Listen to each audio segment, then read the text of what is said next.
Sa ikalawang pagkakataon, inireklamo ng libel ni Vice President Jejomar Binay si dating Makati Vice Mayor Ernesto Mercado. Kaugnay po yan sa alegasyong nakatanggap daw si Binay ng mga condo unit sa Makati kapalit ng building permit.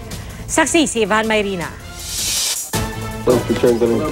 Makalipas lamang ang isang linggo, panibagong reklamong libel na naman ang isinampa ni Vice President Jejomar Binay laban kay dating Makati Vice Mayor Ernesto Mercado.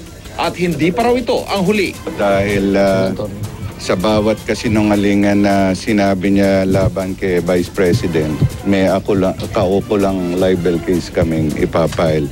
Ito yung patungkol daw di umano na si Vice President daw ay humingi doon sa mga condominium developers.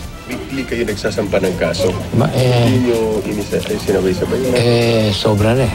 Magugulitang sa kanyang pagharap sa media, sinabi ni Mercado na hanggang 70% ng mga condo building sa Makati may unit si Binay na kapalit umano ng mga permit nung siya ay mayor. Hindi naman natitinag si Mercado sa panibagong demanda at handa raw siyang patotohanan nito. Sa bawat kasong isasampan na sa akin, sasagutin ko yan. Nakataas ang aking noong. At mananawagan ako ulit sa kanya na sana kung paano kami sumasagot, sumagot din siya. Hindi yung puro politika lang yan. Bumaba ang popularidad ni Binay kasunod ng mga pagbubunyag ni Mercado laban sa kanya sa Senate Blue Ribbon Subcommittee. Nariyan din ang mga ulat na ilang political parties na naglilipat bakod na para sumuporta sa mga kalaban niyang si Senator Grace Poe. Pero hindi raw nababahala si Binay. Nangyayari yan sa bawat pagkakataon na mayroong eleksyon. Pero ang karamihan ng nagtatanong ng ganyan, ang batayan ay yung pagkakadalo, sa meeting. Siguro pwede, pero hindi naman accurate yun.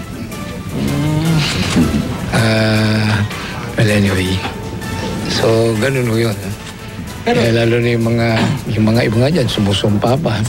Pero kausap mo naman yun. Best wishes. Ako si Ivan Mayrina, ang inyong saksi.